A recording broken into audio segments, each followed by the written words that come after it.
बहुत पुराने समय की बात है। एक गांव में एक सुनार रहता था जो अपने कार्य में अत्यंत कुशल और चतुर था। सुनार का व्यापार अत्यधिक अच्छा चल रहा था और उसने काफी धन संग्रह कर लिया था। सुनार ने एक बहुत ही सुंदर और सुशील स्त्री से विवाह किया जिसका नाम था प्रेमलता। सुनार के पड़ोस में एक आदमी रहता था जो अत्यंत चालाक और चतुर था। उसके पास धन दौलत की कोई कमी नहीं थी, लेकिन वह व्यक्ति दिन रात बुरे कामों में लिप्त रहता था। एक दिन उसने सुनार की पत्नी प्रेमलता को देख लिया और उसकी सुंदरता से मोहित हो गया। अब वह हर दिन यही सोचने लगा कि किस प्रकार से वह प्रेमलता को हासिल कर सके। प्रेमलता बहुत ही नेक और चतुर महिला थी और उसने उस आदमी से खुद को दूर रखा। लेकिन वह आदमी इतना चालाक था कि हर समय प्रेमलता पर नजर रखता था। दिन रात इसी प्रयास में लगा रहता कि किसी तरह वह प्रेमलता को अपने वश में कर ले, पर उसकी कोई भी चाल सफल नहीं हो पा रही थी। जब उसने देखा कि उसकी सभी कोशिशें नाकाम हो रही है, तो उसने एक नई चाल चली। उसने प्रेमलता के पति यानी सुनार से दोस्ती बढ़ाना शुरू कर दी। धीरे धीरे वह समय भी आ गया जब सुनार उसे अपना सबसे अच्छा दोस्त मानने लगा। सुनार अपनी हर बात उस चालाक आदमी को बताने लगा और बिना उसकी सलाह के कोई काम नहीं करता था। एक दिन सुनार ने अपने चालाक दोस्त, जिसका नाम सज्जन था, से कहा, दोस्त, पिछले कुछ दिनों से मेरी आंखों की रोशनी धुंधली पड़ रही है। मुझे यह डर है कि मैं कुछ ही दिनों में पूरी तरह अंधा हो जाऊंगा। मेरी पत्नी जवान है और इस घर में मेरे अलावा कोई और मर्द नहीं है जो मेरी धन दौलत को संभाल सके। मुझे यह भी डर है कि कहीं मेरी पत्नी ही मुझे धोखा न दे दे या कोई नौकर मेरे माल को न चुरा ले। इसलिए मैं चाहता हूं कि पहले से ही अपनी धन दौलत का कुछ इंतजाम कर दो, जिससे कि मेरी सारी संपत्ति सुरक्षित रहे और मेरे बुढ़ापे में मेरे काम आए। चालाक दोस्त सज्जन ने कहा, मेरा भी यही विचार है, लेकिन मैं इसे कहने से डर रहा था कि कहीं तुम कुछ गलत न समझो। मेरी सलाह है कि तुम अपने पास कुछ जरूरी सामान और थोड़ी बहुत नकदी रख लो। बाकी की सारी संपत्ति तुम उस व्यक्ति के पास छोड़ दो जिस पर तुम सबसे ज्यादा भरोसा करते हो और जिसे अपना शुभ चिंतक मानते हो। सुनार ने कहा, मेरे पास 5,000 अशर्फिया है और मेरे प्रिय मित्र, इस संसार में मुझे तुमसे अधिक किसी और पर विश्वास नहीं है। मुझे तुम पर पूर्ण विश्वास है, इसलिए मैं तुमसे विनम्र निवेदन करता हूं कि मेरी समस्त धनराशि तुम अपने पास सुरक्षित रखो। जब मेरी धनराशि तुम्हारे पास रहेगी तो मुझे इस बात का सुकून रहेगा कि तुम मेरे निकट ही रहते हो। अगर मुझे कभी भी धन की आवश्यकता होगी तो मैं तुरंत तुम्हारे पास आकर उसे प्राप्त कर लूंगा। सज्जन ने उत्तर दिया, भाई, तुमने मुझ पर इतना विश्वास किया, इसके लिए मैं तुम्हारा आभारी हूं। बेचारा सुनार अपने कपटी मित्र की बातों में आ गया। उसने 5,000 अशर्फिया सज्जन के हवाले कर दी। यह कार्य उसने इस प्रकार किया कि किसी तीसरे व्यक्ति को इसका कोई आभास नहीं हुआ। जब इस बात को काफी समय बीत गया और सुनार की दोनों आंखों की दृष्टि समाप्त हो गई, तब उसने एक दिन अपनी पत्नी से कहा, मेरे पास अब संचित धन समाप्त हो गया है। अब हमें खर्च के लिए कुछ धनराशि की आवश्यकता है। तुम मेरे मित्र सज्जन के पास जाओ और उससे कहना कि मैंने जो धनराशि उसके पास अमानत के रूप में रखवाई थी, उसमें से 500 अशर्फिया दे दे, जिनकी हमें बहुत आवश्यकता है। प्रेमलता अपने पति के कहने पर उस कपटी मित्र सज्जन के घर पहुंची और उसे अपने पति का संदेशा दिया। सज्जन ने प्रेमलता की बहुत ही आवभगत की और उसे बैठाया। सज्जन ने कहा, अशर्फिया क्या, मैं तो तुम्हारे लिए अपनी जान भी दे सकता हूं। तुमसे अधिक सुंदर और आकर्षक स्त्री मैंने इस संसार में नहीं देखी। प्रेमलता, मैं तो तुम्हारे प्रेम में पागल हुआ जा रहा हूं, लेकिन तुमने कभी मेरी ओर दृष्टि भी नहीं डाली। तुम्हारा पति अब अंधा और बीमार हो चुका है, वह तुम्हारे योग्य नहीं है। तुम उसे छोड़कर मेरे पास आ जाओ, मैं तुम्हें संसार की सारी खुशियां दूंगा। इन बातों को सुनकर सुनार की पत्नी को अत्यधिक क्रोध आ गया। वह क्रोध में बोली, तुम बहुत ही बेशर्म और नीच किस्म के व्यक्ति हो। तुम्हें शर्म नहीं आती एक पराई स्त्री पर बुरी दृष्टि डालते हुए? क्या तुम्हें ईश्वर का जरा भी भय नहीं है? प्रेमलता वहां से जाने लगी तो सज्जन ने कहा, अरे मूर्ख स्त्री, जहां जाना है चली जा, दोबारा मुझे अपनी सूरत मत दिखाना। मैं नहीं जानता कि तुम्हारा पति कौन है और कौन सी चीज उसने मेरे पास अमानत रखवाई है। वह तो एक कंजूस और गरीब व्यक्ति है। उसके पास 5,000 अशर्फिया कहां से आएंगी जो वह मेरे पास रखवा जाए। बेचारी स्त्री निराश और हताश होकर अपने घर लौट आई। उसने अपने पति से कहा, तुम्हारे मित्र ने साफ इनकार कर दिया। वह कहता है कि वह तुम्हें नहीं जानता और उसने किसी ने भी उसके पास 5000 अशर्फियां नहीं रखवाई। सुनार यह सुनकर अत्यंत दुखी हो गया। वह पहले ही अंधा हो चुका था और बीमारी के कारण उसके शरीर में इतनी शक्ति भी नहीं थी कि वह खुद उठकर अपने कपटी मित्र के पास जा सके। उसने अपनी पत्नी से कहा, अच्छा, तुम ऐसा करो कि गांव का मुखिया भी मेरा मित्र है। तुम उसके पास जाओ और मेरे मक्कार मित्र की सारी बात उसे बता दो।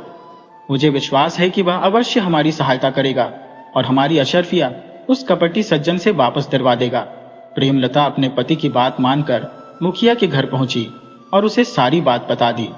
मुखिया ने जब इतनी सुंदर स्त्री को देखा तो वह तुरंत उस पर मोहित हो गया और कहने लगा, मैं अपने सारे काम छोड़कर अभी उस व्यक्ति से तुम्हारी सारी रकम दिलवा दूंगा।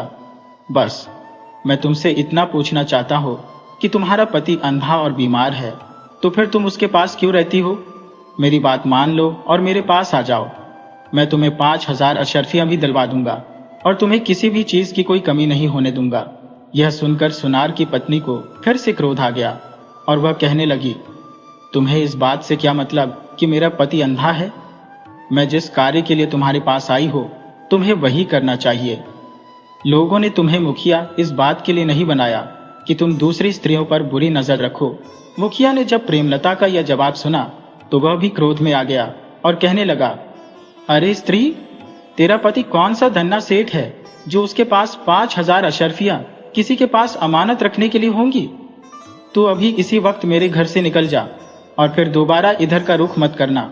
बेचारी प्रेमलता सिर झुकाए, आंखों में आंसू लिए वापस अपने घर आ गई। उसने अपने पति से कहा, गांव का मुखिया हमारी कोई मदद नहीं करेगा। यह सुनकर सुनार चुप हो गया और फिर थोड़ी देर बाद कहने लगा, तुम ऐसा करो कि नगर की कोतवाल के पास जाओ, शायद वह हमारी मदद कर सके, क्योंकि मैंने उसके लिए बहुत से आभूषण बनाए थे और वह मेरे काम से बहुत प्रसन्न भी था। सुनार की पत्नी प्रेमलता कोतवाल के पास गई और उसे भी अपनी पूरी कहानी सुना दी। कोतवाल की नीयत भी प्रेमलता की सुंदरता देखकर डगमगा गई। सारी बात सुनकर वह कहने लगा, तुम दिल छोटा मत करो, ये कौन सी बड़ी बात है। मैं अभी के अभी उस कपटी आदमी से तुम्हारी अशर्फियां वापस दिलवा दूंगा। लेकिन एक बात तो बताओ, तुम्हारा पति अंधा और बीमार है, तो फिर तुम उसके पास क्यों रहती हो? भगवान ने तुम्हें इतना सुंदर बनाया है, तुम किसी को भी अपना गुलाम बना सकती हो। तुम्हारी सुंदरता देखकर मेरे होश हवास गुम हो गए हैं। प्रेमलता यह सुनकर कहने लगी, कोतवाल साहब, आप जरा अपने ओहदे का तो ख्याल कीजिए। क्या आपके घर में बहन बेटियां नहीं है? यह सुनकर कोतवाल गुस्से में आ गया और कहने लगा, अरे औरत, तू क्या फिजूल की बातें करती है? तुझे मालूम नहीं मैं कौन हूं? चल निकल यहां से, खबरदार जो दोबारा कभी यहां पर आई तो। प्रेमलता बेचारी मन ही मन में कोतवाल को भला बुरा कहती हुई अपने घर वापस लौट आई।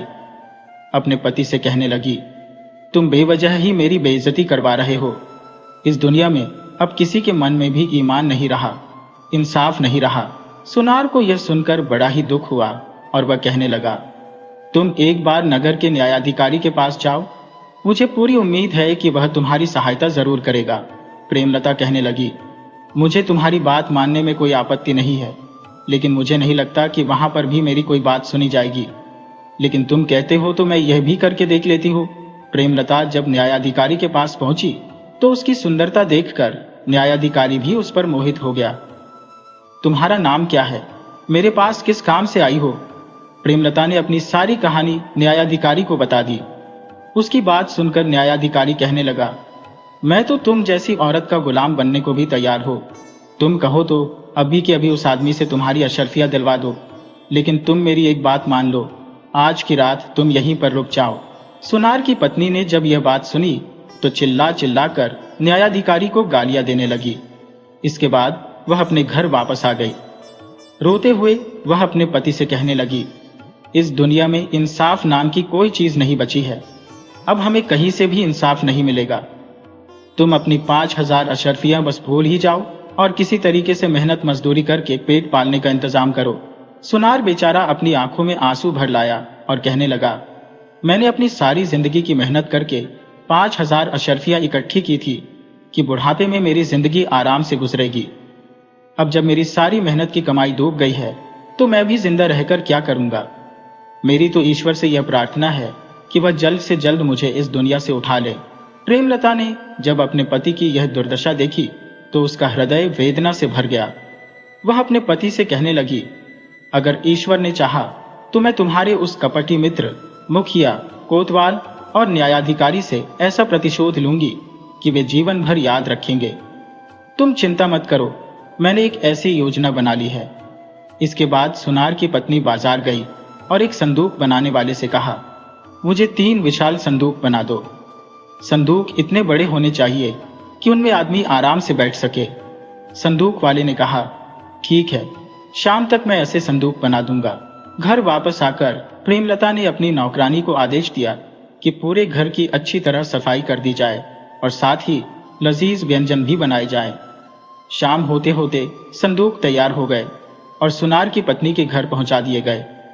प्रेमलता ने सज धज कर उस चालाक दोस्त के घर का रुख किया जिसके पास 5000 अशर्फिया अमानत के तौर पर रखी गई थी। प्रेमलता को देखकर सज्जन हैरान रह गया। प्रेमलता बड़े ही प्रेम भरे स्वर में कहने लगी, सचमुच तुम एक बहुत ही अच्छे इंसान हो। मैंने उस दिन तुमसे कठोर बातें कह दी थी, लेकिन बाद में मुझे इसका बड़ा दुख हुआ। अगर मुझे पता होता कि तुम इतने अच्छे व्यक्ति हो तो मैं ऐसी बातें नहीं करती। मैं अपनी गलती को सुधारना चाहती हूँ, इसके लिए मैंने कल तुम्हारे लिए अपने घर पर दावत का आयोजन किया है। कल सुबह तुम मेरे घर आओ ताकि मैं अपनी गलती सुधार सकूं। सज्जन, जो पहले से ही प्रेमलता पर मोहित था, मन ही मन बहुत खुश हुआ और कहने लगा, अरे सुंदरी, सच तो यह है कि मैं भी अपने बर्ताव पर शर्मिंदा हूँ। ठीक है, मैं तुम्हारे कहे अनुसार सुबह तुम्हारे मकान पर पहुंच जाऊंगा। वहां से निकलकर प्रेमलता सीधा मुखिया के घर गई और मुखिया से कहने लगी, मुखिया जी, मैं जब से आपके घर से गई हो, आपकी सूरत हर वक्त मेरी आंखों के सामने घूमती रहती है। उस दिन के बर्ताव के लिए मैं बहुत ही शर्मिंदा हूँ और आपसे माफी मांगना चाहती हूँ। यदि आपने सचमुच मुझे माफ कर दिया तो कल सुबह मेरे घर जरूर आइएगा। मुखिया बेचारा प्रेमलता की बातों में फंस चुका था और कहने लगा, हाँ, मैं सुबह बिल्कुल ठीक समय पर तुम्हारे घर पहुंच जाऊंगा। प्रेमलता वहां से निकलकर कोतवाल के पास पहुंची और बोली, हुजूर, मैं आपकी दासी हूँ और कल मैं आपके लिए अपने घर पर एक दावत का आयोजन करना चाहती हूँ। कोतवाल ने इतनी सुंदर स्त्री से यह बात सुनी तो तुरंत ही राजी हो गया और बोला, बिल्कुल सुंदरी, हम तुम्हारी दावत पर अवश्य आएंगे। मैं तो पहले से ही तुम्हारे प्रेम में पागल हो। वहां से निकलने के बाद प्रेमलता न्याय अधिकारी के पास पहुंची और कहने लगी, हुजूर, उस दिन जो मैंने आपको जली कड़ी सुनाई थी उसके लिए मैं बहुत ही शर्मिंदा हूँ। तब से मेरे मन को चैन नहीं है। आप मुझे अपनी दासी ही समझिए और अपनी खातिरदारी का मौका दें। कल सुबह मैंने आपके लिए दावत रखी है। न्याय अधिकारी ने जब यह सुना तो उछल पड़ा और कहने लगा, बेशक, तुम्हारे जैसी सुंदरी हमें दावत दे तो हम मना कैसे कर सकते हैं। बल्कि मैं खुद ही अपने उस दिन के बर्ताव के लिए बहुत ही शर्मिंदा हूँ। वह भी प्रेमलता की मीठी बातों में फंस गया और दावत में आने की हामी भर दी। प्रेमलता ये सारे काम निपटाकर अपने घर वापस आ गई। घर पहुंचकर उसने अपनी नौकरानी से पूरे घर की सफाई करवाई और विभिन्न प्रकार के पकवान बनवाए। उस रात प्रेमलता खूब सज धज कर तैयार हुई, जबकि दूसरी तरफ सज्जन, मुखिया, न्याय अधिकारी और कोतवाल को नींद नहीं आ रही थी। सुबह के समय सुनार का चालाक दोस्त सज्जन सज धज कर सुनार के घर पहुंचा। सुनार की पत्नी पहले से ही तैयार होकर उसके इंतजार में बैठी थी। जब सज्जन उसके घर आया तो प्रेमलता उसे अंदर कमरे में ले गई और कमरे का दरवाजा बंद कर दिया। सज्जन अपने साथ 100 अशर्फियों की थैली भी लाया था जो उसने प्रेमलता को दी। प्रेमलता ने नौकरानियों से सज्जन के लिए शरबत और खाने पीने का सामान मंगवाया।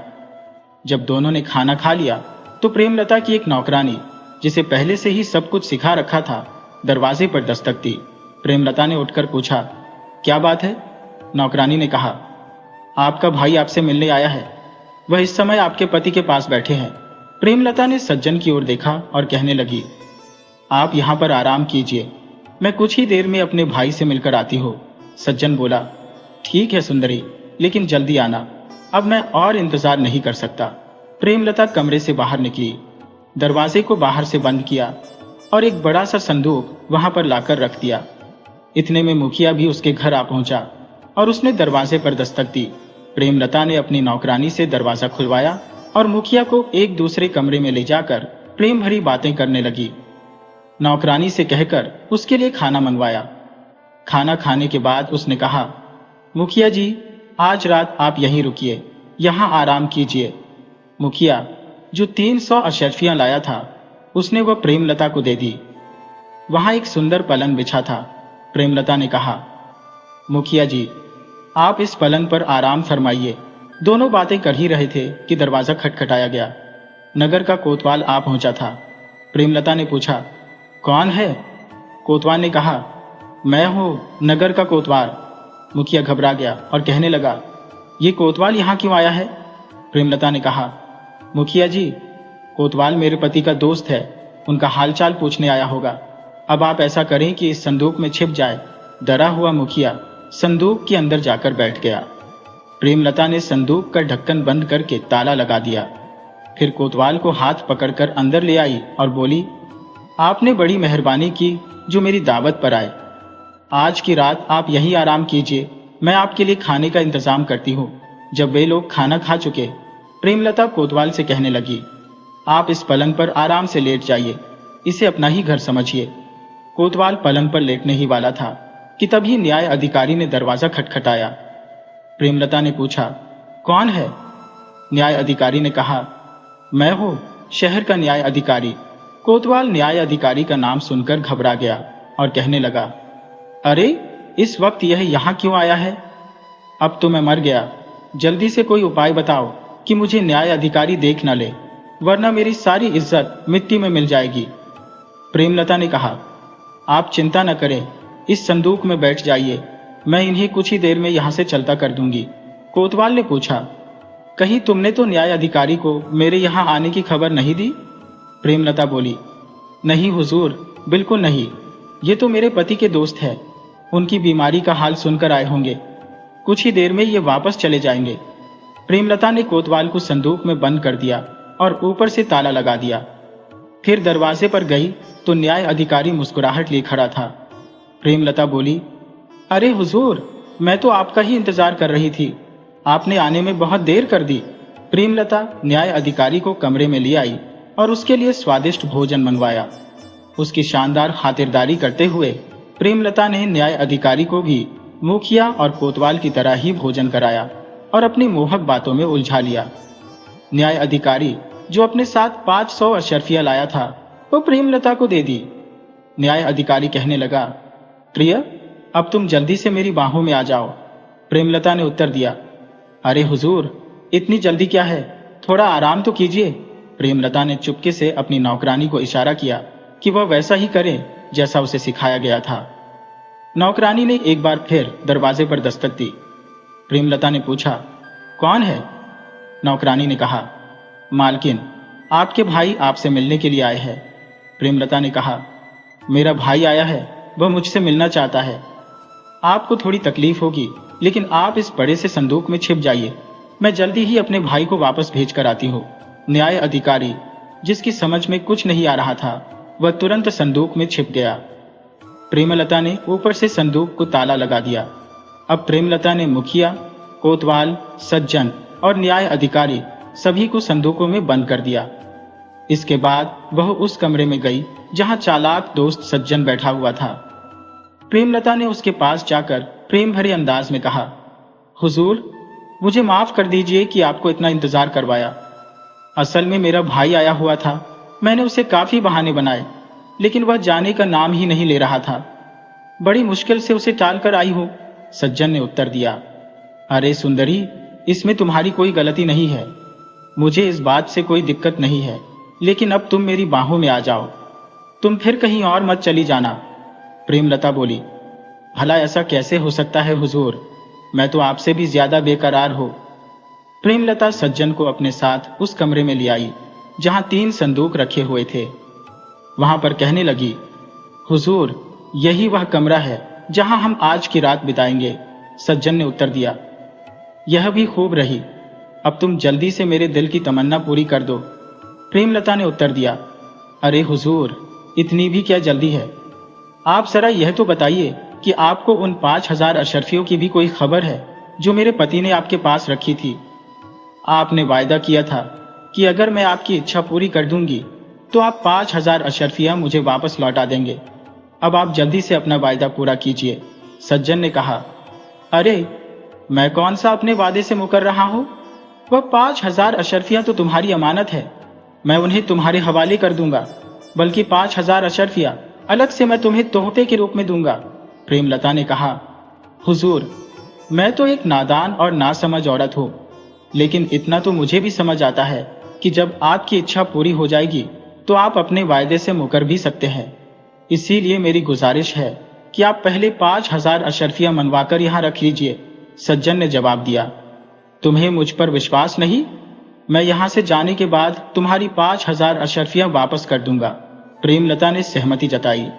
ठीक है हुजूर, मैं आपकी बात मान लेती हूँ, लेकिन आपको इसी समय मानना पड़ेगा कि मेरी 5,000 अशरफियां आपके पास अमानत के तौर पर रखी है और आपको उन्हें वापस करने में कोई ऐतराज नहीं होगा। ये मकान, ये पलंग, ये संदूक इस बात के गवाह होंगे। सज्जन ने तुरंत कहा, हाँ, मैं यह बात कबूल करता हूँ कि तुम्हारी 5,000 अशरफियां मेरे पास अमानत के तौर पर रखी हुई है और मैं उन्हें वापस करने को तैयार हूँ।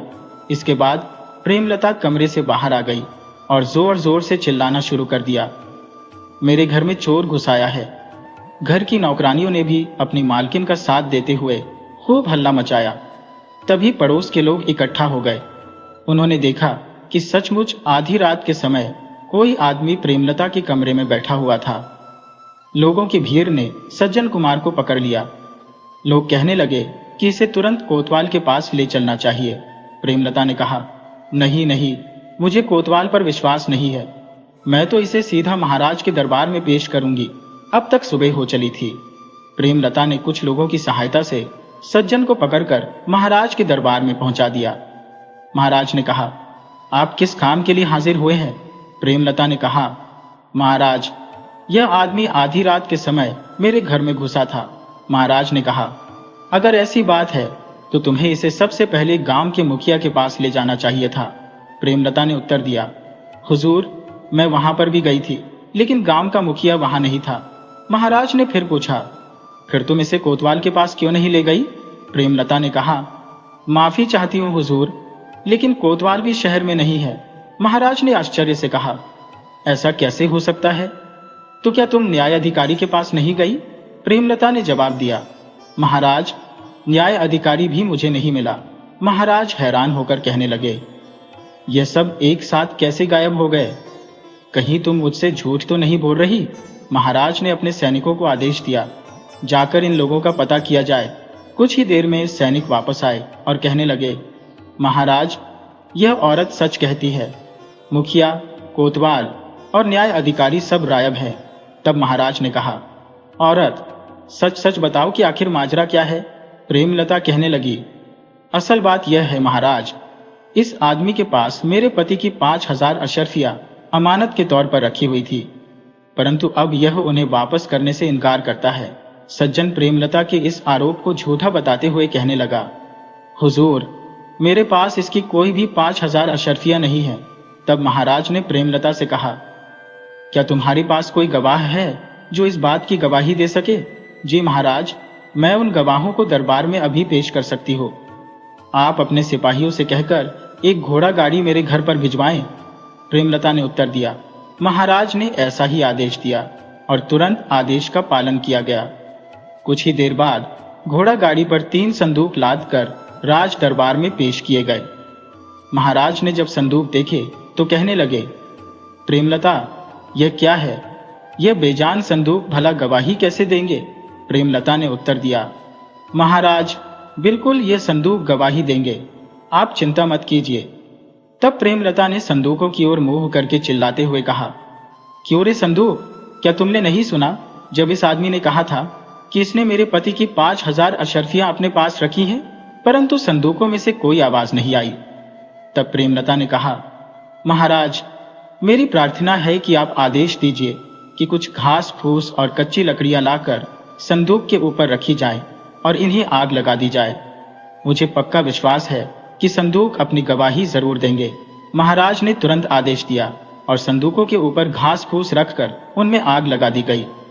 जैसे ही आग की तपिश बढ़ी, उनके अंदर बैठे हुए मुखिया, कोतवाल और न्याय अधिकारी जोर जोर से चिल्लाने लगे, जी हुजूर, यह औरत बिल्कुल सच कहती है। इस आदमी ने हमारे सामने ही कबूल किया था कि इसने सुनार की 5000 अशर्फियां अपने पास अमानत के तौर पर रखी है। महाराज संदूक के अंदर से आने वाली आवाजों को सुनकर बड़े ही हैरान हुए। तुरंत संदूकों को खोल दिया गया। संदूकों के अंदर से मुखिया, कोतवाल और न्याय अधिकारी निकले, जिनके सिर शर्म से झुके हुए थे। तब महाराज के पूछने पर प्रेमलता ने सारा किस्सा महाराज को सुना दिया। जब महाराज को यह पता चला कि कोतवाल, न्याय अधिकारी और मुखिया प्रेमलता को इंसाफ देने की बजाय उसकी मजबूरी का फायदा उठाना चाहते थे, तो वे क्रोध से आग बबूला हो गए। उन्होंने तुरंत उन सभी को गिरफ्तार करके कारागार में डालने का आदेश दिया। साथ ही साथ सुनार के मक्कार दोस्त सज्जन को भी कारागार में डाला गया। उसकी संपत्ति जब्त करके उसमें से 5000 अशर्फियां सुनार को वापस लौटा दी गई। और इस तरह से प्रेमलता ने अपनी चतुराई और समझदारी से अपने पति की 5000 अशर्फियां वापस पाई और भ्रष्ट राज कर्मचारियों को उनके किए की सजा भी दिलवा दी।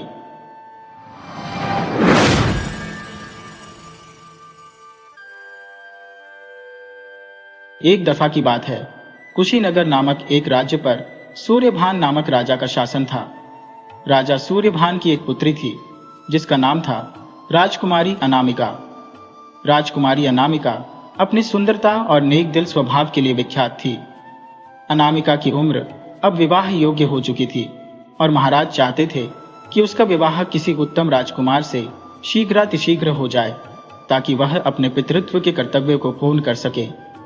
महाराज सूर्यभान एक अत्यंत न्यायप्रिय और दयालु शासक थे।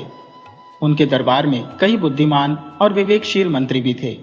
इन्हीं मंत्रियों में से एक था अमरकांत। मंत्री अमरकांत अन्य मंत्रियों की तरह नहीं था। वह अत्यंत चतुर और लालची किस्म का व्यक्ति था। राजकुमारी की सौंदर्य पर वह मोहित हो चुका था और चाहता था कि महाराज अपनी बेटी का विवाह उससे कर दें, ताकि उसे राजकुमारी के साथ साथ राजगद्दी भी प्राप्त हो जाए। मंत्री अमरकांत उम्र में काफी बड़ा था, लेकिन उसने अभी तक विवाह नहीं किया था। उसने यह बात भी किसी से नहीं कही थी कि वह राजकुमारी अनामिका से विवाह करना चाहता है। एक दिन की बात है, जब भारी वर्षा हो रही थी। मंत्री अमरकांत ने सोचा कि जब वर्षा थम जाएगी तो वह महाराज से मिलने के लिए महल जाएगा और उनसे निवेदन करेगा कि वे अपनी बेटी का विवाह उससे कर दें। जब वर्षा थम गई तो मंत्री अमरकांत ने अच्छे से सजे धजे होकर महल की ओर प्रस्थान किया। महाराज अपने कक्ष की खिड़की से महल के बगीचे की शोभा निहार रहे थे। वर्षा के कारण सभी पौधे स्वच्छ और चमकते हुए दिख रहे थे। यह दृश्य देखकर महाराज मंत्रमुग्ध हो रहे थे। जब मंत्री अमरकांत महाराज के कक्ष में आया तो उसे देखकर राजा अत्यंत प्रसन्न हुए और बोले, आओ मंत्री जी, आओ, हम तुम्हें ही याद कर रहे थे। मंत्री जी ने जब महाराज को इतना प्रसन्न देखा तो मन ही मन वह भी बहुत खुश हुआ। उसे आशा जगी कि महाराज, जो इस समय इतने प्रसन्न है, अपनी बेटी का विवाह उससे करने के लिए सहमत हो जाएंगे। मन ही मन मंत्री मुस्कुरा रहा था। तभी राजा उसकी ओर देखते हुए बोले, मंत्री जी, हमारी राजकुमारी अब बड़ी हो गई है और हमने उसकी शादी का फैसला कर लिया है। मंत्री अपनी मुस्कान छुपाते हुए कहने लगा, महाराज, आपने बिल्कुल सही निर्णय लिया है। कन्याएं तो पराया धन होती है, उन्हें जितनी जल्दी हो सके विदा कर देना चाहिए। आप तो जानते ही हैं कि आजकल अच्छे युवाओं की कितनी कमी है, लेकिन मैं आपको पूरा विश्वास दिलाता हूँ। महाराज ने मंत्री की पूरी बात सुने बिना ही कहा, मंत्री जी, शायद आप यह कहना चाहते हैं कि आप राजकुमारी के लिए कोई अच्छा वर ढूंढ रहे हैं। हम आपकी वफादारी से बहुत खुश हैं। इस खुशी में हम आपको यह कीमती हार इनाम में देते हैं। ये कहते हुए महाराज ने अपने गले से कीमती मोतियों की माला निकालकर मंत्री को दे दी।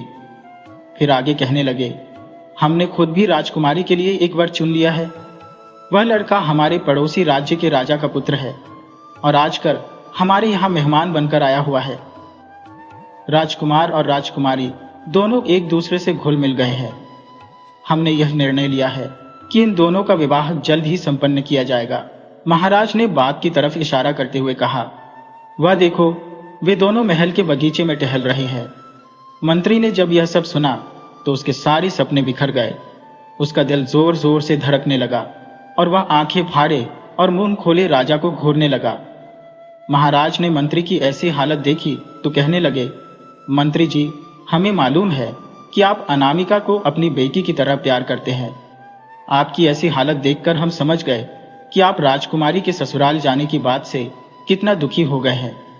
मैं भी जब ऐसा सोचता हूँ कि राजकुमारी मुझसे बिछड़कर अपने ससुराल चली जाएगी तो मेरी भी बिल्कुल ऐसी ही हालत हो जाती है। लेकिन बेटियां तो पराया धन होती हैं। यह कहते कहते महाराज की आंखों में भी आंसू छलक आए। थोड़ी ही देर बाद मंत्री महाराज से अनुमति लेकर अपने घर चला गया।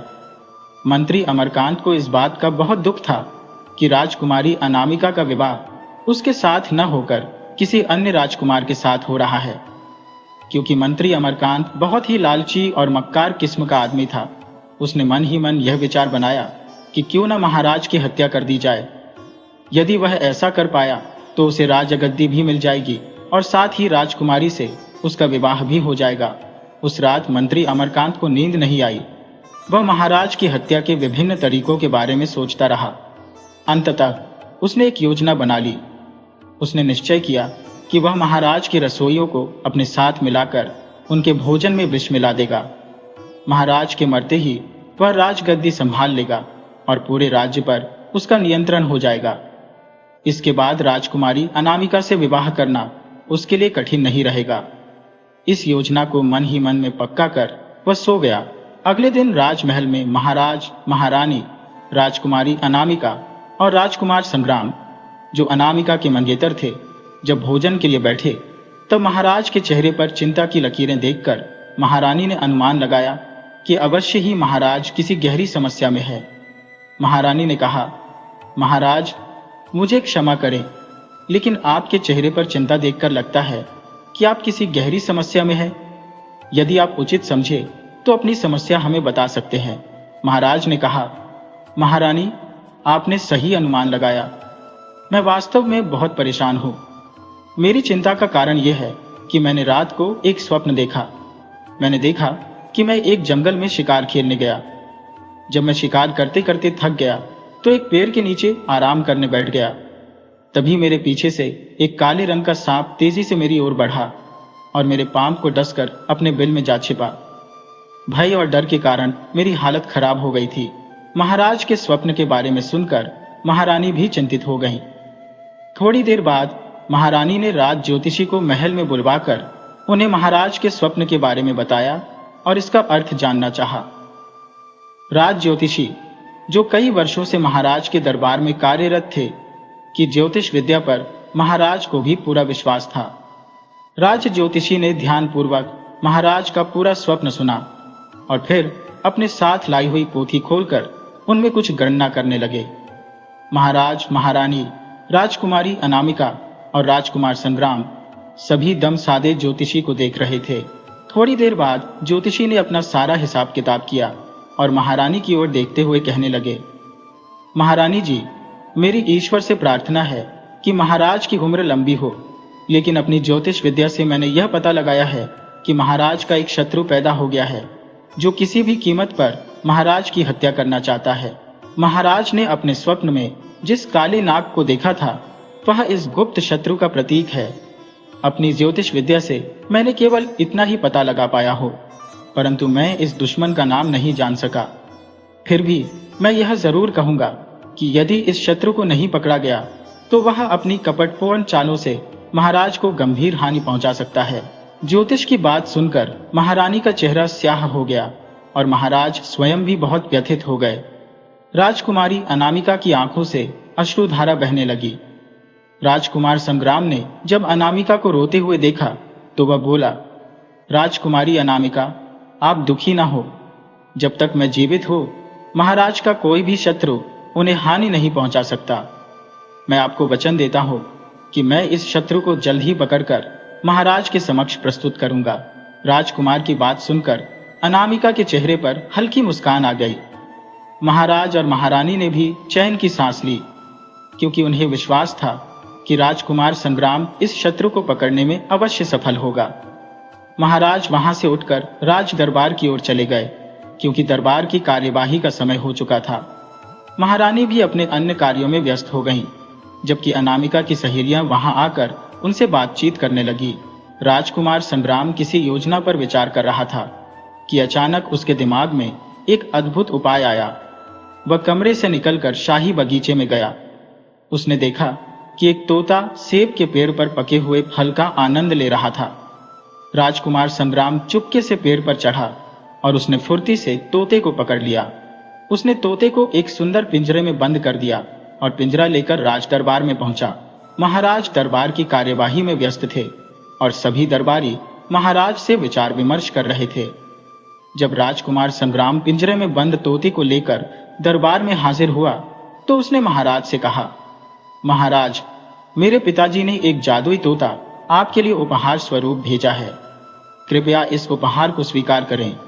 यह तोता हर पूर्णिमा की रात को आपके शत्रुओं के नाम बताकर आपको सावधान करेगा। क्योंकि कल पूर्णिमा की रात है, तो तोता जिस व्यक्ति का नाम लेगा वही आपके प्राणों का शत्रु होगा। महाराज समझ चुके थे कि राजकुमार संग्राम उनके शत्रु को पकड़ना चाहता है। उन्होंने पिंजरा अपने पास रख लिया। दरबार में उपस्थित सभी लोग उस अद्वितीय और जादुई तोते को देखकर प्रशंसा करने लगे, परंतु मंत्री अमरकांत की हालत बिगड़ने लगी। उसे अपनी जान खतरे में दिखाई देने लगी, क्योंकि वही तो महाराज का असली शत्रु था। इसलिए वह इस जादुई तोते से अत्यधिक भयभीत हो गया। दरबार की कार्यवाही समाप्त होने के बाद महाराज ने उस तोते का पिंजरा शाही बाग में एक सेब के पेड़ पर लटका दिया। अब रात हो चुकी थी, लेकिन महाराज, महारानी, संग्राम सिंह और राजकुमारी अनामिका की आंखों में नींद कहाँ थी। वे तो महाराज के असली दुश्मन को पहचानना चाहते थे। वे सभी एक कमरे में छुप गए और वहां से बाग की निगरानी करने लगे। आधी रात बीत जाने के बाद उन्होंने देखा कि मंत्री अमरकांत बगीचे की दीवार फांदकर अंदर घुसा और तोते का पिंजरा पेड़ से उतारने लगा। उसके हाथों में एक चमकता हुआ खंजर था। मंत्री ने सोचा था कि वह तोते का खात्मा कर देगा, ताकि तोता महाराज के सामने उसका नाम न ले सके। परंतु जैसे ही मंत्री ने तोते का पिंजरा खोला, वैसे ही महाराज, महारानी, राजकुमारी और संग्राम सिंह कमरे से निकलकर उसके सामने आ खड़े हुए। राजकुमार संग्राम ने कहा, महाराज, आपका शत्रु अब आपके समक्ष है। वह पकड़ा जा चुका है। यही वह व्यक्ति है जो आपको मौत की घाट उतारना चाहता था। महाराज की आंखें क्रोध से जल उठी, जबकि मंत्री भय के मारे कांपने लगा। महाराज ने तुरंत अपने सैनिकों को बुलाकर मंत्री को गिरफ्तार करवा दिया।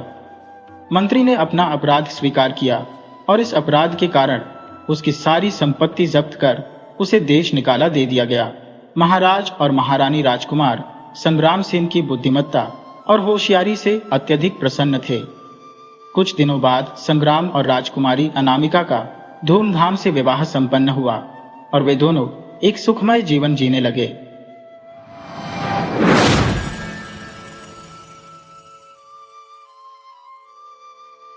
बहुत पुरानी बात है। एक व्यापारी था जिसके एकमात्र पुत्र का नाम भूषण था। वह माता पिता का प्रिय था, क्योंकि वह इकलौता था और पिता उसकी हर इच्छा पूरी करता था। जब वह किशोरावस्था में पहुंचा तो उसके पिता का निधन हो गया। अब भूषण एक विशाल संपत्ति का स्वामी बन गया, क्योंकि उसके पिता की मृत्यु के बाद सारी संपत्ति उसकी हो गई, क्योंकि वह इकलौता वारिस था। अब भूषण सुख भोग की जिंदगी जीने लगा। उसके चापलूस और स्वार्थी दोस्तों ने उसकी संपत्ति का भरपूर लाभ उठाया और उसे विभिन्न प्रकार की वाहनों और सजधज से लूटने लगे। इस प्रकार धीरे धीरे भूषण की सारी संपत्ति समाप्त हो गई। अब उसके पास कुछ भी नहीं बचा। मां ने पहले ही उसे चेताया था, बेटा, ये दोस्त मौका परस्त होते हैं। जो पैसे तुम लुटा रहे हो, कल वे तुम्हारी ओर मुंह फेर लेंगे। जब तक तुम्हारे पास धन दौलत है, तब तक ही वे तुम्हारे मित्र हैं। जब तुम्हारे पास कुछ नहीं रहेगा तो वे तुम्हें तुरंत छोड़ देंगे। ऐसे लोगों से दूर रहना चाहिए। लेकिन भूषण ने अपनी मां की बातों की कभी परवाह नहीं की। वह उनकी सलाह को एक कान से सुनता और दूसरे से निकाल देता था। अब जब भूषण के पास कोई संपत्ति नहीं बची तो उसके स्वार्थी दोस्त ऐसे गायब हो गए जैसे गधी के सिर से सींग गायब हो जाते हैं। अब भूषण को यह एहसास हुआ कि उसे धन का खोना उतना दुखदाई नहीं था जितना कि दोस्तों की बेवफाई से दुख था। उसने सोचा, पैसा तो आता जाता रहता है, लेकिन सच्चे दोस्तों की पहचान ही सबसे महत्वपूर्ण होती है। समय के कठिन दौर में ही मित्रता की सच्चाई उजागर होती है। जब मां ने देखा कि भूषण दुखी है तो उन्होंने कहा, बेटा, अब दुखी होने से कोई लाभ नहीं। जो होना था वह हो चुका। अगर तुमने मेरी बात मानी होती तो आज यह दिन देखने को नहीं मिलता, लेकिन तुमने मेरी सलाह नहीं मानी, इसीलिए यह स्थिति आई है। अब चिंता मत करो, मैं अपने जीवन की संपत्ति बेचकर कोई व्यापार शुरू कर दूंगी, लेकिन याद रखो, भविष्य में किसी स्वार्थी व्यक्ति को दोस्त मत बनाना। भूषण ने मां की सलाह मान ली। उसने अपनी मां की ज्वेलरी बेचकर अपना व्यापार शुरू किया। कुछ ही समय में उसका व्यापार सफल होने लगा, लेकिन भूषण फिर से स्वार्थी दोस्तों से मिलने की आदत में फंस गया। भूषण ने अपनी मां से कहा, मां, मैं बिना दोस्तों की नहीं रह सकता। मां ने उत्तर दिया, ठीक है बेटा, अगर तुम्हें दोस्तों के बिना रहना कठिन लगता है तो मेरी एक सलाह मानो। रोज एक नए दोस्त के साथ समय बिताओ। एक बार किसी दोस्त के साथ भोजन करने के बाद उसे पुनः आमंत्रित मत करो और न ही उसे अपने घर बुलाओ। इसका मतलब यह है कि उससे फिर कभी संबंध मत रखो। भूषण ने सोचा कि अपने स्थानीय दोस्तों के साथ यह करना संभव नहीं होगा, इसलिए उसने तय किया कि वह हर दिन कस्बे में आने वाले नए यात्रियों में से किसी एक को अपने घर बुलाएगा। वह उन यात्रियों को भोजन कराएगा, उन्हें रात बिताने का स्थान देगा, उनसे बातचीत करेगा और सुबह उन्हें विदा कर देगा। भूषण ने यह सोचा और शाम को कस्बे के बाहरी पुल पर जाकर बैठ गया। यात्रियों का इंतजार करने लगा। जब भी कोई यात्री दिखाई देता वह उसे अपने घर ले आता, उसे भोजन कराता, आराम कराता और फिर सुबह विदा कर देता। एक दिन जैसे वह रोज की तरह पुल पर बैठा था, उसे एक नए यात्री का इंतजार था। नए यात्री उससे बातचीत करते थे, जिससे उसे दोस्तों की कमी महसूस नहीं होती थी। इसी क्रम में उस दिन भी भूषण ने एक यात्री को आमंत्रित किया। वही दिन एक अनोखा घटनाक्रम हुआ। उस राज्य का राजा तेल के सौदागर के भेष में अपनी एक नौकर के साथ पुल पर आया। भूषण ने उनका स्वागत किया और उन्हें अपने घर भोजन और रात बिताने का निमंत्रण दिया। राजा ने स्वीकार कर लिया और भूषण के घर आ गया। जब राजा को पता चला कि भूषण रोज नए यात्रियों को अपने घर बुलाता है और उन्हें भोजन कराता है, तो राजा ने सोचा कि इसके पीछे कोई गहरी वजह होगी। भोजन के बाद राजा, भूषण और उसकी मां ने काफी देर तक बातचीत की। राजा ने भूषण की हालातों के बारे में जानना चाहा। भूषण ने अपनी मां की सलाह और धोखेबाज दोस्तों की पूरी कहानी राजा को सुनाई। राजा ने कहा, ऐसे दोस्तों से मैं भी कभी बात नहीं करूंगा। रात काफी बीत चुकी थी। राजा ने भूषण से कहा, तुम भी आराम करो और हमें सुबह अपने काम पर निकलना है, लेकिन मैं चाहता हूं कि मैंने तुम्हारे लिए जो किया है उसका कुछ प्रतिफल दो। भूषण ने कहा, मुझे किसी चीज की आवश्यकता नहीं है। भगवान ने मुझे सब कुछ दिया है, बल्कि मैं आपका आभारी हूं कि आपने मेरी दावत स्वीकार की और मेरे घर आए। राजा ने उत्तर दिया, भूषण, मुझे तुम्हारे साथ भोजन करके बहुत खुशी हुई है। भगवान करे तुम्हें और खुशियां प्राप्त हो। मैं जानता हूं कि तुम किसी चीज की आवश्यकता नहीं रखते, लेकिन फिर भी यदि तुम्हें कोई मदद चाहिए तो मुझे बताओ, मैं तुम्हारी सहायता करना चाहता हूं। भूषण ने कहा, मित्र, विशेष कोई काम नहीं है, लेकिन मेरी एक दिली इच्छा है। यदि आप उसकी मदद कर सकें तो मैं आभारी रहूंगा। राजा, जो सौदागर के भेष में था, ने पूछा, क्या है तुम्हारी दिली इच्छा? भूषण ने कहा, हमारे यहाँ का प्रधान और उसके साथी बहुत बदतमीज है और सबको परेशान करते हैं। अगर भगवान मुझे एक दिन के लिए राजा बना दे तो मैं उन्हें ऐसी सजा दूंगा जो 7 पीढ़ियों तक याद रहे। राजा ने भूषण की बात सुनी और मुस्कान के साथ कहा, ईश्वर करें तुम्हारी इच्छा पूरी हो जाए। राजा ने मन ही मन ठान लिया कि किसी भी तरह वह भूषण को एक दिन का राजा बनाकर रहेगा। इस सोच के तहत राजा ने एक दूध के गिलास में बेहोशी की दवा मिलाकर उसे भूषण की नजरों से छुपाया। फिर राजा ने ढोंग करते हुए जम्हाई ली और दूध का गिलास लेकर भूषण को दे दिया। लो भाई भूषण, तुम्हारा दूध है। हमने अपना दूध पी लिया है। अब रात काफी हो चुकी है, चलो सोने चलते हैं। भूषण ने दूध पिया और तुरंत बेहोश हो गया। राजा ने अपने सेवक से कहा कि भूषण को उठाकर महल में जल्दी से पहुंचाया जाए, जहां सभी तैयारी पूरी हो चुकी थी। राजा ने महल जाकर अपने अन्य सेवकों को आदेश दिया कि भूषण के पुराने कपड़े उतारकर उसे राजसी वस्त्र पहनाए जाए और राजा के बिस्तर पर बिछाया जाए। राजा ने निर्देश दिया कि भूषण को 1 दिन तक राजा समझकर सम्मान दिया जाए। राजा ने फिर अपने मंत्री को बुलाया और कहा कि कल यह आदमी दरबार में मेरी जगह बैठेगा। इसके आदेशों का पालन उसी तरह किया जाए जैसे मेरे आदेशों का पालन होता है। राजा ने ये सब आदेश देकर महल की एक ऐसी जगह में छुपकर बैठ गया जहां से वह भूषण की हर गतिविधि पर नजर रख सके। भूषण को राजसी कपड़े पहनाकर बिस्तर पर बिछा दिया गया। सुबह एक दासी ने भूषण को जगाया और कहा, महाराज, सुबह हो चुकी है।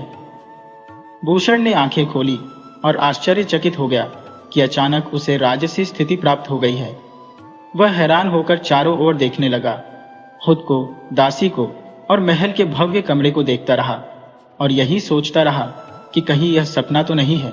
फिर आंखें बंद करके लेट गया और सोचा कि यह सब शायद तेल के सौदागर से हुई बातचीत के दौरान बात आई थी। जब भूषण ने दोबारा सोने के लिए आंखें बंद की तो दासी ने बड़ी सभ्यता से उसे जगाया और कहा, राजा साहब, यह ध्यान देने का समय है। भूषण ने यह सुनते ही झट से उठकर बैठ गया और सोचा कि भगवान ने सचमुच उसे राजा बना दिया है। तभी एक लंबा और प्रभावशाली व्यक्ति आया और भूषण से बोला, राजा साहब, आप ठीक हैं? जल्दी कीजिए, दरबार का समय हो रहा है। बहुत से लोग आपका दरबार में इंतजार कर रहे हैं। भूषण और भी अधिक हैरान हुआ और उस व्यक्ति से पूछा, तुम किसके बारे में बात कर रहे हो? व्यक्ति ने उत्तर दिया, आपके बारे में राजा साहब। भूषण ने कहा, देखो भाई, तुम्हें कोई गलत फहमी हुई है, मैं कोई राजा नहीं हूं। व्यक्ति ने आदब से कहा, यह कैसे हो सकता है महाराज? मैं आपका सेवक हूं, आपको कैसे भूल सकता हूं? लगता है आपने बुरा सपना देखा है। भूषण ने दासी को बुलाया और पूछा, मुझे बताओ, मैं कौन हूं? दासी ने जवाब दिया, आप इस राज्य के राजा हैं और हमारे मालिक हैं। भूषण को यह सब देखकर समझ में नहीं आ रहा था कि उसके साथ क्या हो रहा है। कल तक वह एक सामान्य आदमी था और आज अचानक राजा कैसे बन गया? फिर उस व्यक्ति ने कहा, महाराज, दरबार में फरियादी पहुंचने वाले हैं, जल्दी चलिए। भूषण ने बिस्तर से उठकर महल का निरीक्षण किया, जहां हर कोई राजा को सलाम कर रहा था। भोजन के स्थान पर भी सभी झुककर उसे सलाम कर रहे थे। भूषण ने भी सभी को सलाम का जवाब देते हुए दरबार में प्रवेश किया और अपनी जगह पर बैठ गया। अब मंत्री ने दरबार में लोगों की शिकायतें पेश करना शुरू किया, लेकिन भूषण ने पहले मंत्री को आदेश दिया कि राजसी दारोगा को तुरंत हाजिर किया जाए। दारोगा जब उपस्थित हुआ तो भूषण ने अपने मोहल्ले का नाम लेते हुए कहा कि वहां के प्रधान और उसके सहयोगियों को सजा दी जाए, उन्हें शहर में घुमाकर उनकी जलील कर दी जाए और यह संदेश दिया जाए कि यह सजा उन लोगों के लिए है जो मोहल्ले वालों को परेशान करते हैं। भूषण की बातों का पालन किया गया। भूषण ने आदेश दिया कि उसी मोहल्ले में एक लड़का रोशन रहता है और उसकी मां भी वहीं निवास करती है। उस लड़के की मां को 1000 सोने के सिक्के भेजे जाए। यह कार्य भी भूषण के आदेश पर पूर्ण कर दिया गया। इसके बाद भूषण ने एक फरियादी की शिकायत सुनी और उसका निर्णय किया। फिर वह महल में वापस आया।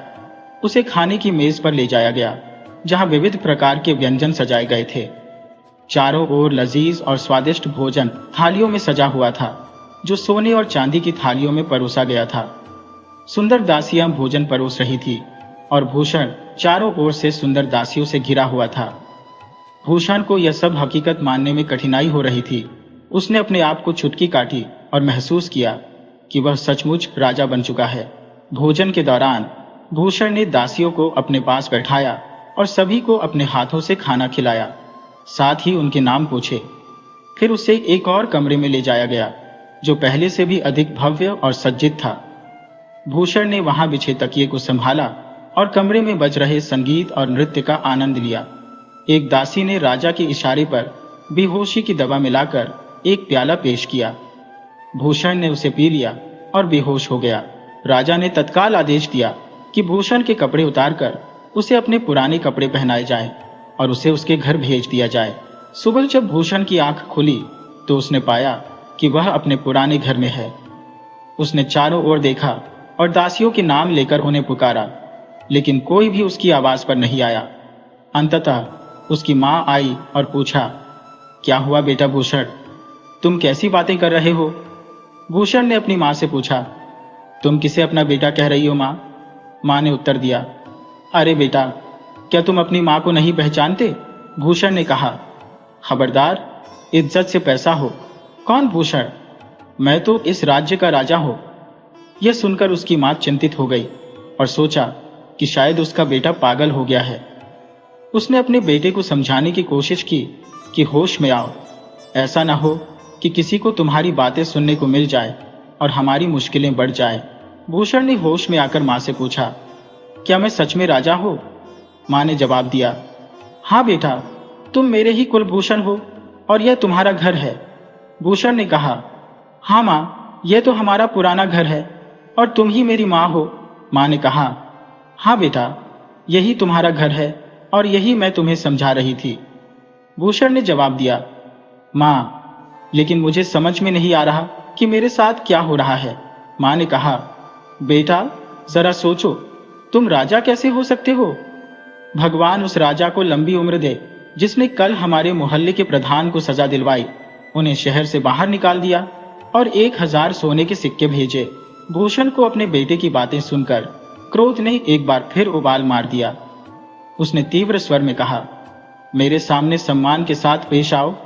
मैंने दरोगा को आदेश दिया था कि उन निर्दयी लोगों को सजा दी जाए और तुम्हें 1000 सोने के सिक्के भेजे जाए। अपने बेटे की ये बातें सुनकर उसकी मां तरोना में डूब गई और रोते हुए उसने कहा, भगवान, मेरा बेटा तो पागल हो गया है। पड़ोसी भी उसकी चीख पुकार सुनकर वहां आ गए और शीघ्र ही यह समाचार पूरे नगर में फैल गया। जब यह खबर दरोगा तक पहुंची तो उसने भूषण को पागल मानकर उसे मानसिक अस्पताल भेज दिया।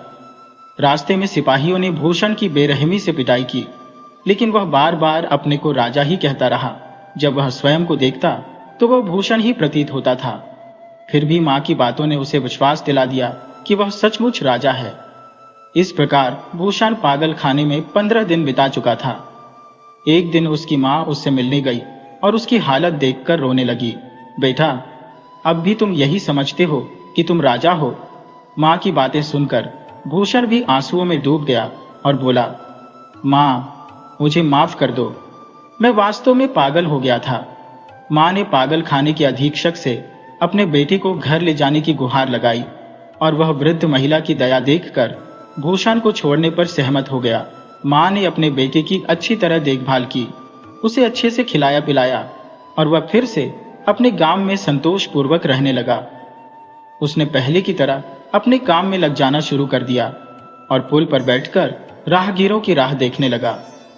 एक दिन राजा ने भेष बदलकर अपने दरबारी के साथ वहां पहुंचने की योजना बनाई। भूषण ने राजा को देखा और अपनी नजरें फेर ली। उसने राजा को देखे बिना ही उसकी दुखद स्थिति का बुरा हाल बताना शुरू कर दिया। राजा ने भी भूषण को पहचान लिया और उसके पास जाकर उसे नमस्कार किया, लेकिन भूषण ने राजा को कोई उत्तर नहीं दिया और मुंह मोड़ लिया, मानो वह राजा को देखना ही नहीं चाहता था। राजा ने कहा, भूषण, क्या तुम मुझे पहचान नहीं पाए? क्या तुम्हें लगता है कि मैं तुम्हें फिर से अपने घर ले जाने की कोशिश नहीं करूंगा? इसी कारण क्या तुम मुझसे बात नहीं कर रहे?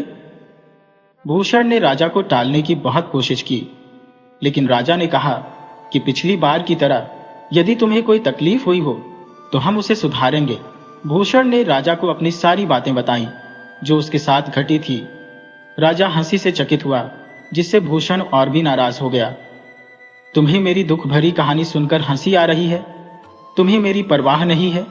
भूषण ने कहा। राजा ने कहा, मित्र, हमें अत्यंत अफसोस है कि तुम्हें इतनी तकलीफ उठानी पड़ी। हम इस पर खेद प्रकट करते हैं और इसका मुआवजा देंगे।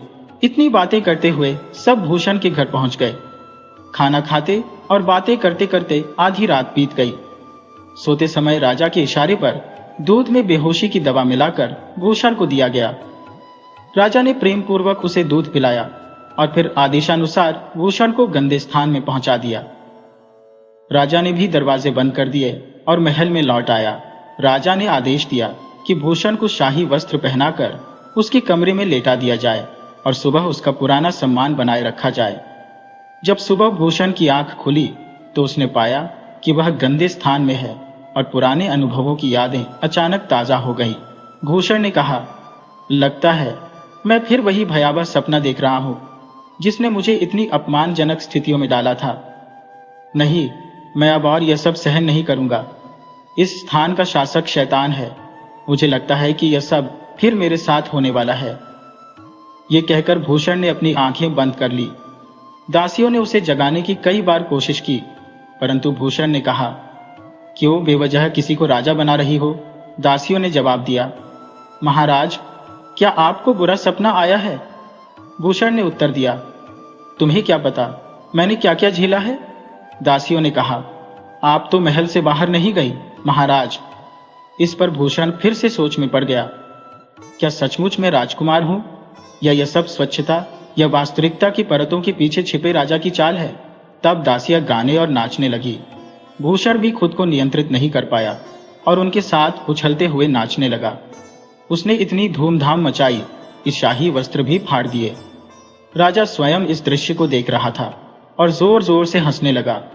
भूषण ने राजा को पहचान लिया और कहा, अच्छा, तो ये सब मेरे साथ जो हो रहा है इसका असली कारण यह पापी है। राजा ने भूषण को गले लगाते हुए कहा, भूषण, तुम उदास मत हो, मैं तुम्हारे सभी दुख दूर कर दूंगा। जो कुछ भी तुम्हारे साथ हुआ उसके लिए मुझे गहरा अफसोस है। अब तुम मेरे दरबार में रहोगे। राजा ने भूषण को एक सुंदर निवास प्रदान किया और खर्च के लिए धन भी दिया। कुछ समय बाद राजा ने भूषण का विवाह उसकी पत्नी के साथ करवा दिया। रानी ने अपनी दासी को सम्मानित किया और उनका घर भर दिया। दोनों खुशी से रहने लगे, लेकिन राजा और रानी द्वारा दी गई वस्तुएं कुछ ही दिनों में समाप्त हो गईं। अब उनकी स्थिति फिर से दयनीय हो गई और उन्होंने सोचा कि क्या किया जाए। रानी से कुछ मांगना भी असहज लग रहा था। फिर भूषण ने एक योजना बनाई। उसने अपनी पत्नी से कहा कि वह एक सफेद चादर ओढ़कर मृतक की तरह लेट जाए ताकि वह राजा से कफन दफन के बहाने कुछ धन प्राप्त कर सके। पत्नी ने वैसा ही किया। भूषण रोते हुए राजा के पास पहुंचा और कहा, महाराज, मेरे ऊपर दुखों का पहाड़ टूट पड़ा है। मेरी पत्नी की मृत्यु हो गई है। राजा ने भूषण को सांत्वना दी और कहा, यदि तुम्हें किसी चीज की आवश्यकता हो तो मुझे बताओ। राजा ने सभी आवश्यक सामान और कुछ धन दिया और कहा, जल्दी जाओ भूषण, अपनी पत्नी के कफन दफन का इंतजाम करो। मैं बाद में आता हूं, मुझे राज्य के कुछ काम निपटाने हैं। भूषण ने सब लेकर घर आकर पत्नी से कहा, अब मैं मृतक बनकर लेट जाता हूं, तुम रानी के पास जाओ, तुम्हें भी कुछ धन मिल जाएगा और आराम से कुछ महीने कट जाएंगे। पत्नी ने उसे लेटाया और सफेद चादर ओढ़ा दी। फिर वह रानी के पास गई और रोते हुए रानी से उसके पति की मृत्यु की खबर दी। रानी ने दासी को सांत्वना दी और कफन दफन का सामान और बहुत से रुपये दिए। कहा, मैं अभी आती हूँ, तुम कफन दफन का इंतजाम करो। दासी ने सामान लेकर घर लौटकर पति के साथ हंसते हुए समय बिताया। महल में शाम को राजा और रानी जब आमने सामने हुए तो रानी ने दासी के पति की मृत्यु पर अफसोस जताया। राजा ने कहा, रानी, यह एक गलत फहमी है। भूषण नहीं, उसकी पत्नी मृत हो गई है। रानी ने कहा, मुझे लगता है महाराज, आपकी समझ में त्रुटि है। भूषण की मृत्यु हो चुकी है। उसकी पत्नी हाल ही में मेरे पास आई थी और उसने कहा कि उसकी किस्मत तो ध्वस्त हो चुकी है, उसके पति की मौत हो गई है। वह अत्यंत शोकाकुल थी, इसलिए मैं कैसे मान सकती हूँ कि उसका पति जीवित है? पत्नी ही नहीं महाराज। तो राजा ने कहा, मेरी बात मानो, वह स्वयं मेरे पास आकर अपनी पत्नी की मृत्यु की खबर लेकर गया था। रानी ने यह सुनकर अडिग रहते हुए कहा, नहीं, ऐसा कैसे हो सकता है?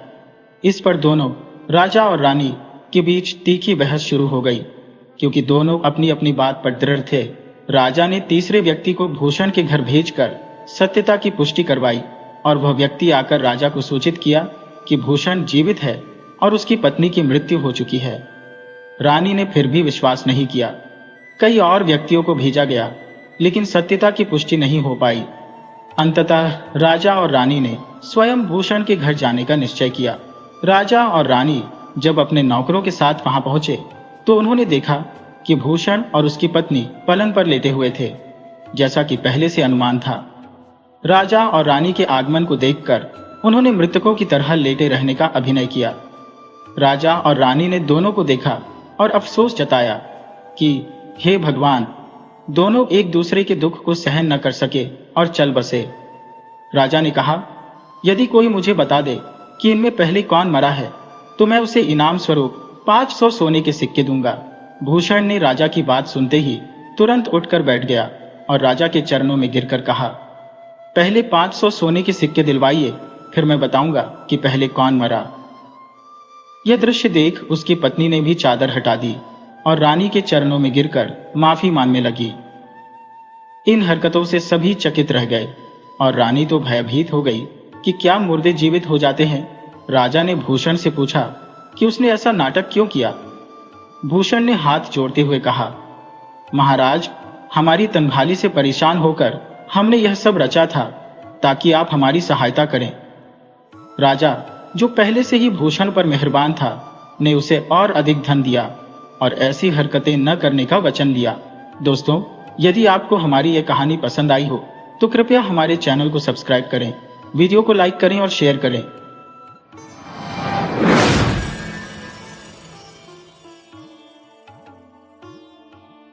रायपुर के घने जंगलों के निकट एक प्राचीन गांव था, जहां रमन्ना नामक एक व्यक्ति अपनी सुशील और मनोहारी पुत्री ललिता के साथ निवास करता था। ललिता अब विवाह योग्य हो चुकी थी और उसके पिता को उसके विवाह की चिंता सताने लगी थी।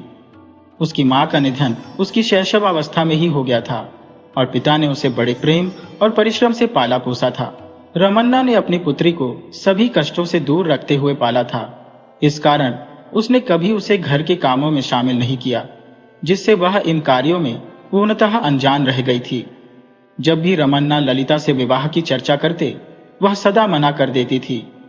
उसका यह भय उसके आस पड़ोस की विवाहित सहेलियों की सास के अत्याचारों की कथाओं से उपजा था। सहेलियों की बातें सुनकर ललिता के मन में सास और विवाह को लेकर भीषण भय घर कर गया था। पिता ने उसे यह समझाया कि सभी लोग और सासें बुरी नहीं होती। उन्होंने वचन दिया कि वे उसके लिए ऐसा ससुराल चुनेंगे जहां उसकी सास उसे अपनी बेटी की तरह प्यार करेगी। पिता के आश्वासन पर ललिता अंततः विवाह के लिए सहमत हो गई। रमन्ना ने एक उत्तम रिश्ता खोज लिया और ललिता का विवाह पड़ोस के गांव के सरजू से कर दिया। सरजू के घर में बस वह और उसकी मां जीन रहती थी। विवाह के बाद ललिता अपने नए घर में बेहद डरी सहमी पहुंची, यह जानते हुए कि वह घर के कामों में निपुण नहीं है।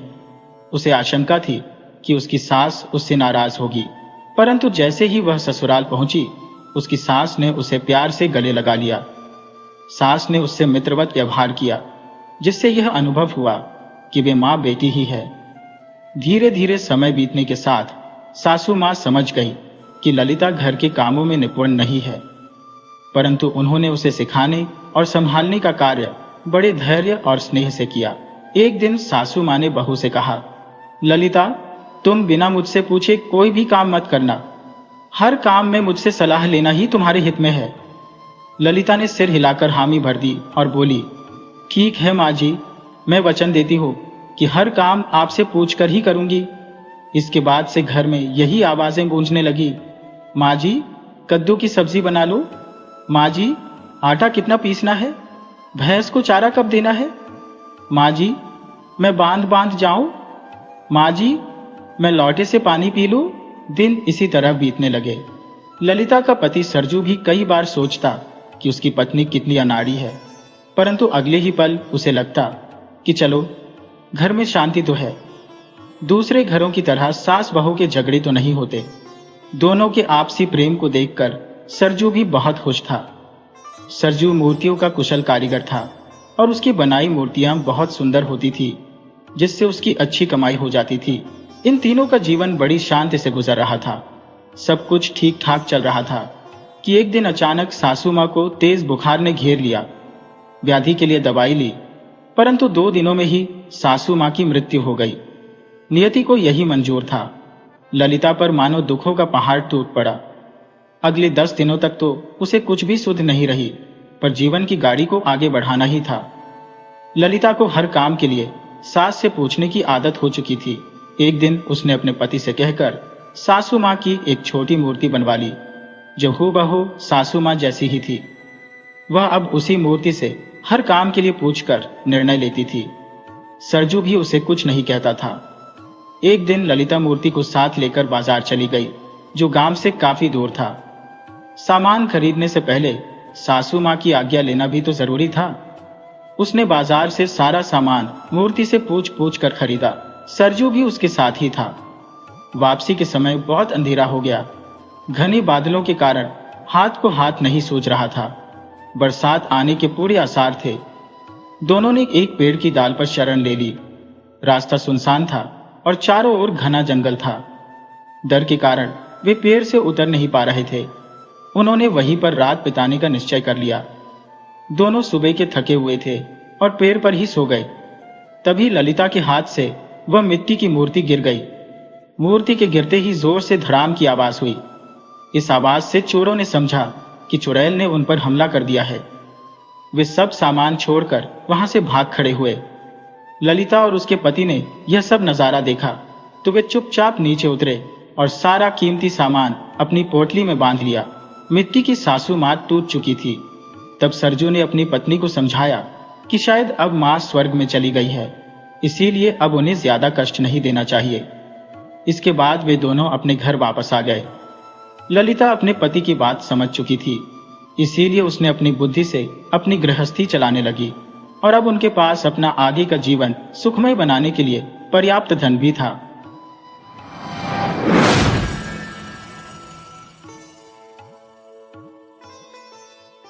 पलटू अपने घर के बरामदे में खुली आंखों से स्वप्न देख रहा था। उसके स्वप्न में एक विशालकाय पतंग उड़ रही थी और पलटू उसके ऊपर सवार था। आसमान में उड़ते उड़ते उसे बहुत आनंद आ रहा था। तभी उसकी मां की तीव्र आवाज ने उसे ख्यालों की दुनिया से बाहर निकाल दिया। पलटू, पलटू, तुम कहां हो? पलटू ख्यालों से निकलकर घर के अंदर गया। मैं सरला के घर जा रही हूं। उसकी बेटी की शादी की तैयारियां करनी है और देर से आऊंगी। तेरे लिए मिठाइयां लेकर आऊंगी। तब तक तू दराती लेकर जा और जंगल से पड़ोसियों की गायों के लिए घास काट कर लिया। तुझे कुछ पैसे मिल जाएंगे। जी मां, पलटू ने कहा और दराती उठाकर जाने के लिए तैयार हो गया। तभी मां ने उसे समझाते हुए कहा, सावधानी से जाना और दिन में सपने मत देखना। दराती होशियारी से पकड़ना, कहीं हाथ ना कट जाए। आप बिल्कुल भी चिंता न करें मां, मैं पूरी सावधानी रखूंगा। पलटू ने मां को दिलासा दिया। पलटू हाथ में दराती लिए जंगल की तरफ निकल गया। चलते चलते उसे उन मिठाइयों का ख्याल आने लगा जो मां ने कही थी। मां कौन कौन सी मिठाई लाएगी? शायद गुलाब जामुन लाएगी, स्वादिष्ट भूरे भूरे चाशनी में डूबे हुए। उसके मुंह में पानी आने लगा। अचानक उसे चलते चलते ठोकर लगी और पलटू अपने वर्तमान में वापस आ गया। तो यह मैं क्या कर रहा हूं? मां ने मना किया था कि रास्ते में सपने मत देखना। उसने अपने आप को समझाया। खैर, जंगल पहुंचकर दोपहर तक पलटू ने काफी घास काट ली। उसने घास का एक बड़ा सा गट्ठर बना लिया। गट्ठर को सिर पर रखकर वह वापस आ गया। घास का गट्ठर लेकर उसने पैसे ले लिए। तभी उसे याद आया कि दराती तो जंगल में ही छोड़ आया। दराती तो वापस लेनी पड़ेगी, नहीं तो मां के गुस्से का सामना करना पड़ेगा। पलटू दौड़ता दौड़ता वापस जंगल पहुंचा। दराती वहीं पड़ी देखकर पलटू की जान में जान आई। जैसे ही उसने दराती को उठाया, उसे झटका सा लगा और दराती हाथ से छूट गई। असल में धूप में पड़े पड़े दराती का लोहा बहुत ही गर्म हो गया था। वह दराती को उलट पुलट कर देखने लगा और समझने की कोशिश करने लगा कि आखिर इतनी गर्म कैसे हो गई। तभी उसके पड़ोस में रहने वाला जुम्मन वहां से गुजरा। पलटू को यूं दराती को घूरते हुए देखकर जुम्मन ने पूछा, क्या बात है? तुम दराती को क्यों घूर रहे हो?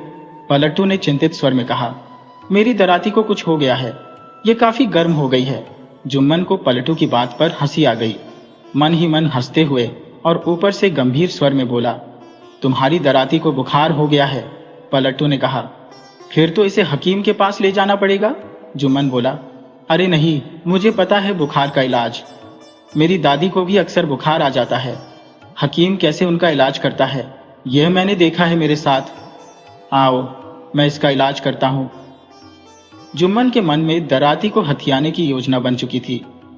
आगे आगे दराती उठाए हुए जुम्मन चला और पीछे पीछे पलटू। चलते चलते जुम्मन एक कुएं के पास रुका और दराती में एक रस्सी बांधकर उसे कुएं के पानी में लटका दिया। जुम्मन ने कहा, इसे शाम तक ऐसे ही लटके रहने दो, शाम तक इसका बुखार उतर जाएगा, तब इसे आकर ले जाना। जुम्मन ने सोचा कि पलट्टू के जाने के थोड़ी देर बाद वह आकर दराती निकाल कर ले जाएगा और बाजार में बेच देगा। पलट्टू ने वैसा ही किया और घर जाकर सो गया। शाम में नींद खुली तो उसने सोचा कि दराती का हाल चाल लिया जाए। घर से निकलकर वह कुएं की तरफ बढ़ चला। वह जुम्मन के घर के आगे से गुजरा, तभी उसे किसी के कराहने की आवाज सुनाई दी। उसने अंदर जाकर देखा कि जुम्मन की दादी बेसुध पड़ी हुई कराह रही थी।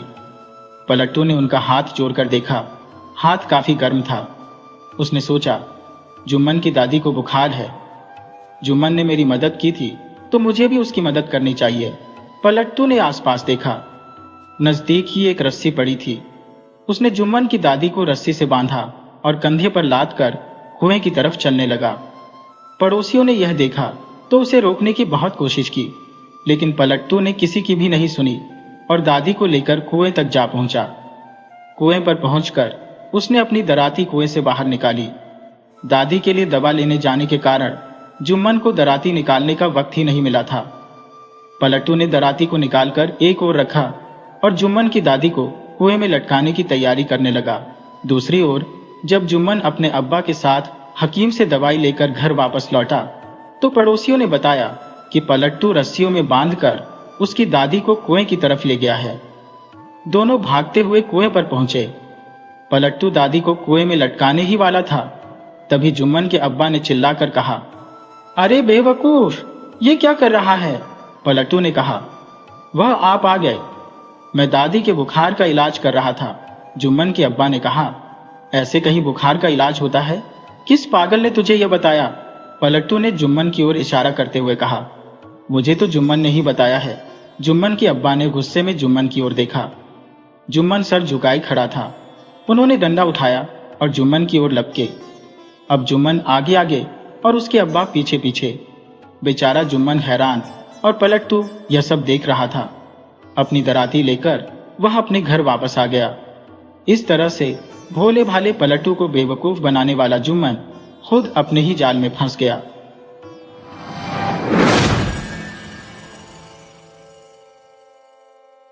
वीडियो अच्छी लगे हो तो इसे लाइक करें और ऐसी ही मज़ेदार कहानियों के लिए चैनल को सब्सक्राइब करें और बेल आइकन दबाएं। ज़्यादा से ज़्यादा अपने दोस्तों को शेयर करें। धन्यवाद।